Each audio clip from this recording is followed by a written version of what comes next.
अब यार यहीं से आइडिया लगा लो कि डोमिनिक मिस्टीरियो को किस लेवल की नेगेटिव रिएक्शन और बू मिलती है। डोमिनिक मिस्टीरियो की शादी हो गई तो पहले तो इस बात के लिए उनको जो है लाख लाख बधाई, लेकिन उनकी वेडिंग पर भी उनको वहां पर जो लोग आए थे उन्हीं की शादी में उन्हीं के द्वारा इन्वाइट किए हुए लोग वो भी बू कर रहे थे। मैं यहाँ पे वो आवाज़ तो नहीं सुना सकता आपको, लेकिन ये क्लिप मैं ज़रूर लगा दूंगा यहाँ पे जिसमें डोमिनिक मिस्टीरियो अपनी वाइफ के साथ हैं और काफ़ी लंबे टाइम से रिलेशनशिप में थे अपनी गर्लफ्रेंड के साथ, फिर फियांसे भी थी और उसके बाद फिर अब वो उनकी वाइफ बन चुकी है। और मतलब ऐसा नहीं है कि वहाँ पे लोग सच में डोमिनिक को हेट कर रहे थे, लेकिन आई थिंक ये कुछ ऐसा है क्योंकि डोमिनिक मिस्टीरियो वैसी डब्ल्यूडब्ल्यूई के सुपरस्टार है, इतनी तगड़ा उनका रिएक्शन वहाँ पे मिलता है, तो उसी चीज़ को उन्होंने थोड़ा सा रिक्रिएट किया बस ऐसे ही कि जब डोमिनिक मिस्टीरियो माइक पे बोल रहे हैं तो उस टाइम पे वहाँ पे सारे लोग ऐसे बू करके डोमिनिक मिस्टीरियो के लिए कर रहे हैं, बिल्कुल वैसे ही जैसे हम डब्ल्यूडब्ल्यूई के शोज में देखते हैं। तो इस तरीके से अपनी वेडिंग में भी जो इम्पैक्ट है डोमिनिक मिस्टीरियो के डर्टी डोमिनिक वाले कैरेक्टर का वो हमको दिखाई दिया है। और गाइज वेलकम है आपका वॉइस ऑफ रेसलिंग के वॉइस ओवर वाले एपिसोड में। आज जो है भाई आसपास काफ़ी ज़्यादा शोर है, उसकी वजह से थोड़ी ऑडियो क्वालिटी की प्रॉब्लम होती है, इसलिए वीडियो जो है वॉइस ओवर वाली आ रही है। लेकिन एक अभी मैं आपको रिमाइंडर दूंगा इस चैनल के लिए। सबसे पहले डब्ल्यूडब्ल्यूई के बारे में बात करते हैं, मतलब हमेशा डब्ल्यूडब्ल्यूई के बारे में बात करते हैं, लेकिन डब्ल्यूडब्ल्यूई के यूट्यूब चैनल के बारे में जिसने कंप्लीट कर लिए हैं 100 मिलियन सब्सक्राइबर। मेरे भी वैसे ज़्यादा कम नहीं है डब्ल्यूडब्ल्यूई से, मतलब कितना है 1% हूँ मैं डब्ल्यूडब्ल्यूई का, तो भाई 99% मुझे और अपने सब्सक्राइबर्स करने, फिर हो जाएगा 100%। मेरा मैथ सही है, कुछ गड़बड़ बोल दिया मैंने जो भी है। तो भाई देखो डब्ल्यूडब्ल्यूई के तो 100 मिलियन हो गए, तो जरा हमारे भी सब्सक्राइब कर दो यार, नीचे से कर दोगे तो अच्छा लगेगा।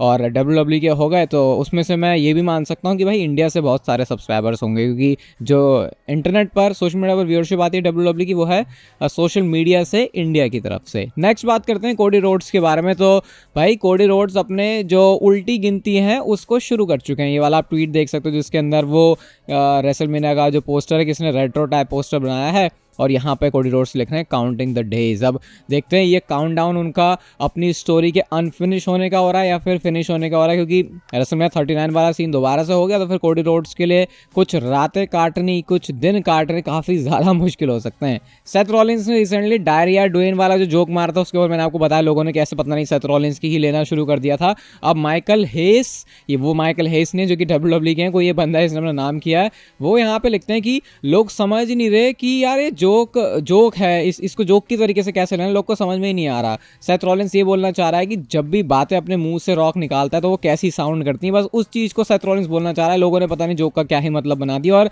इस ट्वीट को मैं इसलिए बता रहा हूँ क्योंकि सेथ रॉलिंस ने इसको अपने ट्विटर पर लाइक किया है। आई थिंक कहीं ना कहीं थोड़ा सा सेथ रॉलिंस को भी चीज़ ट्रिगर कर रही होगी कि भाई कैसे मैं तो अच्छी चीज़ बोलने की कोशिश कर रहा हूँ, ये लोग जो है पता नहीं लोग इतना कई बार, चलो सब्जेक्टिव होता है भाई, कॉमेडी किसी को नहीं पसंद आती, जबरदस्ती अरे अब तो इसने बोल दिया अब तो इसकी बैंड बजाएंगे, वैसा मुझे कभी कभी बिहेवियर लगता है सेथ रॉलिंस के लिए। होपफुली आगे ये चीज़ ना हो, क्योंकि फिर ऐसे मजा ही क्या आएगा, फिर तो रॉक को भी बोल दो कि बूढ़ा है ये नहीं कर पा रहा वो नहीं कर पा रहा, तो ये होता है। लेकिन आई थिंक उसको एंजॉय ज़्यादा करना चाहिए, तब जाके फन होती है रेसलिंग।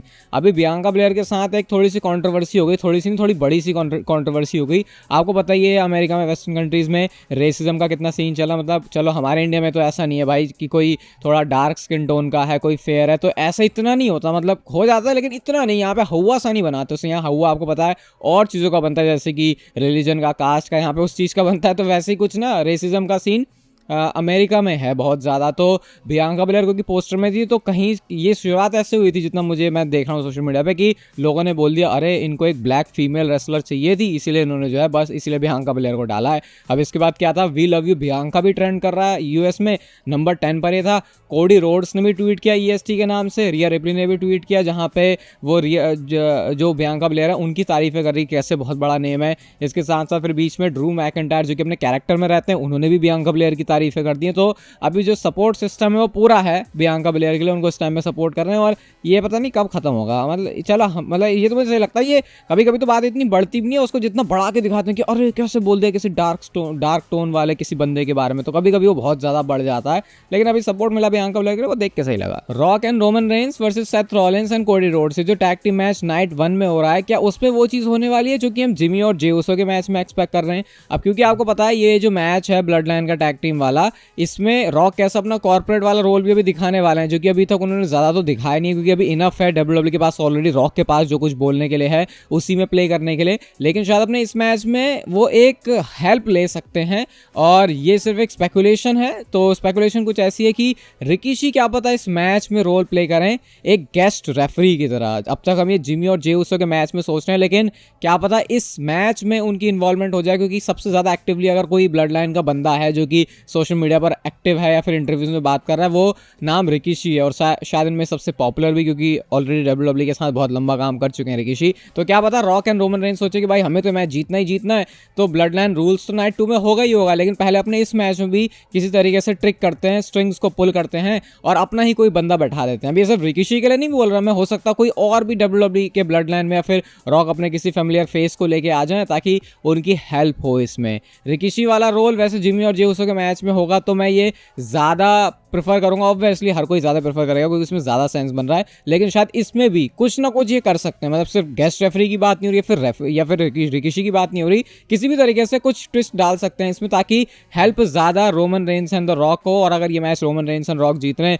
तो फिर कुछ ना कुछ तो उनको ऐसा दिखाना भी पड़ेगा ना कि भाई कोई ऐसा वैलिड रीज़न लगे कि आखिर क्यों Seth Rollins and Cody Rhodes हारे। तो काफ़ी सारी अनप्रिडिक्टेबिलिटी और बहुत सारी चीज़ों से भरा हुआ है भाई ये मैच। रेसलमेनिया तो इस बार की बहुत बहुत ज़्यादा ही धांसू होने वाली है। और मैं आपको ये बता देता हूँ कि कल शाम को, मतलब कल स्मैकडाउन है तो कल स्मैकडाउन के दिन शाम को रॉक के बारे में एक बहुत मस्त वीडियो आने वाली है, तो भाई उसके लिए स्टे ट्यून्ड। मस्त तरीके से आराम से बैठ के उसको देखना, उसमें मेहनत भी लग रही, तो आई होप आप उस कंटेंट को एंजॉय, आई होप क्या मुझे पता है आपको वीडियो बहुत पसंद आने वाली है। सेथ रॉलिंस के बारे में बात करते हैं भाई, तो good news is Seth Rollins ने बोला था कि उनको 100% क्लियरेंस मिल चुकी है, और पीडब्ल्यू इनसाइडर ने ये रिपोर्ट किया कि डब्ल्यूडब्ल्यू का इस सैटरडे को जो लाइव इवेंट होने वाला है वहां पर, बिल्कुल सही गेस कर लिया आपने, सेथ रॉलिंस कंपीट करने वाले हैं। और ये लाइव इवेंट में कंपीट करना एक बहुत अच्छा सिग्नल है, क्योंकि वरना ऐसा तो सोच सकते हैं कि चलो रेसलमेनिया है वहां पर तो सेथ रॉलिंस कंपीट करेगा ही, लेकिन उससे पहले ही वो अगर कंपीट करें तो ये बहुत क्लियर साइन है कि वो पूरी तरीके से फिट हो चुके हैं। वरना डब्ल्यूडब्ल्यू उनको लाइव इवेंट में रेसल करवाने का रिस्क कभी भी नहीं लेती। और खुद सेथ रॉलिंस ने बोला था कि भाई मैं नहीं चाहता कि मैं रेसलमेनिया में जाके ही सीधा रेसल करूं, तो उससे पहले अगर मैं रेसल कर लूंगा तो उससे फायदा होगा कि मेरी बॉडी तैयार हो जाएगी। तो शायद उसी एम, उसी रास्ते पर, उसी गोल पर अच्छी तरीके से चल रहे हैं सेथ रॉलिंस, और दो मैचेस करने हैं तो उसके लिए अपनी बॉडी को कह सकते हैं पहले थोड़ा सा गर्म भी करना पड़ेगा। कल मैंने आपको काजुचिका ओकाडा के बारे में बताया था कि उन्होंने ऑल एलीट रेसलिंग कंपनी के साथ साइन कर लिया, और भाई आपके दिमाग ने के सारे धागे खुल जाएंगे सुन के जब मैं आपको ये बताऊंगा कि ऑल एलीट रेसलिंग कंपनी ने उनको अपने साथ साइन करने के लिए कितने पैसे दिए हैं। और मुझे ये भी लग रहा है कि शायद यही वो रीज़न है जिसकी वजह से वो AEW में गए और वो डब्ल्यूडब्ल्यू में नहीं आए हैं। और जो पैसे ऑल एलीट रेसलिंग ने दिए हैं काजुचिका ओकाडा को वो है $4.5 मिलियन। और अगर आपको कन्वर्जन करना है तो आप कर सकते हो, ये लगभग कितना 32-40 करोड़ के आसपास हिसाब बैठेगा। लेकिन इतने पैसे डब्ल्यूडब्ल्यू में उन सुपरस्टार्स को मिलते हैं जो कि टॉप लेवल के होते हैं, जैसे सेथ रॉलिंस, ये हैं वो सुपरस्टार, रोमन रेंस ये हैं वो सुपरस्टार, ये इस लेवल पर अर्निंग करते हैं जितना काजुचिका ओकाडा को वहां जाके मिल रहे हैं। और कंसिडर ये भी करना है कि डब्ल्यूडब्ल्यू वो कंपनी है जो कि अपने बिजनेस के बूम पर है और सबसे बड़ी कंपनी है, तो उस टाइम पर अगर AEW कंपनी इतने पैसे दे रही है भाई तो ये तो बहुत बड़ी बात है। और मुझे ऐसा लग रहा है कि शायद यही वो मेन रीजन बना होगा, क्या पता ओकाडा का, कि वो ऑल एलीट रेसलिंग कंपनी के साथ साइन कर रहे हैं। लेकिन क्या इतने पैसे की वो वैल्यू निकाल पाएंगे? अब टोनी खान ने कोई डिसीजन लिया तो सोच समझ के लिया होगा। ये पोस्ट भी आई है निक एंड मैट जैक्सन की तरफ से, जहाँ पे उन्होंने ट्रिपल एच टाइप थोड़ा सा पोस्ट किया कि काजुचिका ओकाडा आ गए, तो शायद उनको मॉक करने के लिए फिर कैसे भी है, कुछ इंटरेस्टिंग सा मुझे लगा तो सोचा आपके साथ शेयर कर देता हूँ। डब्ल्यूडब्ल्यू का इस साल का जो मनी इन द बैंक का प्रीमियम लाइव इवेंट है उसका पोस्टर भी आ गया। पहले तो इस पोस्टर को देखो अच्छे से, फिर मैं आपको बताता हूँ। यहाँ पे जो एक नाम हमें नजर नहीं आ रहा वो है सैमी ज़ेन का, तो सैमी ज़ेन पोस्टर में नहीं है, तो मुझे तो और लग रहा है कि भाई कि सैमी ज़ेन ही मनी इन द बैंक जीतने वाले हैं। कोडी रोड्स भी पोस्टर में नहीं है, तो बहुत सारे लोग बोल रहे हैं कि भाई अच्छा यानी कोडी रोड्स तो चैंपियनशिप जीतेगा ही नहीं, इसी वजह से वो मनी इन द बैंक में नहीं है। वरना डब्ल्यूडब्ल्यू तो हर पोस्टर में, हर जगह, हर जहाँ पे मतलब जरूरत होती है किसी फेस की तो वहाँ पर कोडी रोड्स को लगा देती है। तो उस हिसाब से देखा जाए तो बहुत सारे सुपरस्टार्स यहाँ पे नहीं भी हैं। अब रोमन रेंस तो वैसे भी नहीं होते, तो उनको तो उनके बारे में तो वैसे ही बात नहीं करेंगे। तो आप बताओ बाकी आपको क्या लग रहा है। यहाँ पे एलन नाइट को भी जिस तरीके से आगे रखा हुआ है, मतलब डब्ल्यूडब्ल्यू बिल्कुल दिमाग में डालना चाह रही है कि इस बंदे को याद रख लो, तुमने इसको सपोर्ट किया था ना, दोबारा से शायद इसको सपोर्ट करने की बारी आ गई है। रोमन रेंस ने अपने इंस्टाग्राम के ऊपर एक वीडियो डाली है जहाँ पे उन्होंने लिखा है कि सबसे, मतलब बस वीडियो डाली है उन्होंने और लिखा है फ्रेशेस्ट अलाइव। अब इसमें वीडियो में ये मैंने कमेंट से जाके देखा तब मैंने भी नोटिस किया, पीछे एक मनी इन द बैंक का ब्रीफ केस रखा हुआ है भाई, और ये senior money in the bank ही है, ब्रीफ केस ही है जो डेवन पीस वाला ब्रीफ केस है। अब अगर ये सिर्फ यहाँ पे इसका कोई रीजन नहीं, सिर्फ वैसे ही रखा हुआ है तो अलग बात है। लेकिन मुझे ऐसा लग रहा है कि यार रोमन रेंस इतने बड़े अरीना में उसी जगह पे जाके क्यों वीडियो बना रहे हैं जहाँ पे पीछे ब्रीफ केस है, तो क्या इसका कोई हिंट तो नहीं है। और ऊपर से अभी जिस तरीके से हम छोटे छोटे स्पेशली ट्रिपल एच के टाइम में जब दो बंदे बात कर रहे होते पीछे कहीं पे कोई दिख रहा होता है, फिर उसका स्टोर लाइन से लिंक बना देते हैं ट्रिपल एच, तो उस हिसाब से क्या पता ये एक बताने का तरीका है कि कैश इन रोमन रेंस के ऊपर हो रहा है और लोगों के बीच में उस हाइप को वो डब्ल्यूडब्ल्यूई बना के रखे, क्योंकि कोई भी एक्सपेक्ट नहीं कर रहा कि डेमन प्रीस्ट रोमन रेंस के ऊपर कैश इन करेंगे। तो शायद डब्ल्यूडब्ल्यूई का एक तरीका हो सकता है इस चीज़ को बताने का। अभी ज़्यादा तो कुछ बोल नहीं सकते, लेकिन कुछ इंटरेस्टिंग है ये, तो मैंने सोचा आपके साथ शेयर करता हूँ। आप बताना कि आपको लगता है कि डेमन प्रीस्ट का जो कैश इन है वो रोमन रेंस के ऊपर होगा। आज की नेक्स्ट एंड फाइनल स्टोरी हमारी कल के स्मैकडाउन के बारे में है। कल Roman Reigns, Seth Rollins, rock, Cody Rhodes सारे के सारे मौजूद होंगे और मोस्ट प्रोबेबली मैं मान सकता हूँ कि कल जो टैग टीम मैच है वो भी ऑफिशियल हो जाएगा। लेकिन इससे पहले हमारे जनरल मैनेजर साहब जो कि हैं निक ऑल्डिस, उन्होंने क्या बोला, वो कहते हैं उन्होंने एडिशनल सिक्योरिटी से बात कर ली है कल के शो के लिए, क्योंकि कल जो टेंशन है वो बहुत ज़्यादा बढ़ने वाली हैं। और उन्होंने वार्निंग भी इशू कर दी रोमन रेंस और रॉक के लिए। कहते हैं तुम्हें बहुत ही प्रोफेशनल तरीके से बिहेव करना होगा और अगर तुम अनप्रोफेशनल वे में जाते हो तो मुझे कोई भी प्रॉब्लम नहीं होगी तुम दोनों में से किसी को भी बिल्डिंग से उठा के बाहर करने के लिए। तो ऐसा करके उन्होंने कल के स्मैकडाउन को हाइप कर दिया भाई बहुत ज़्यादा। ये रोमन रेंस, रॉक तो अपने अलग लड़ भिड़ रहे हैं कोडी रोड्स और सेथ रॉलिंस से, लेकिन उधर से अथॉरिटी वाला जो एंगल है वो भी कल के स्मैकडाउन को हो सकता है बहुत इंटरेस्टिंग बनाएगा।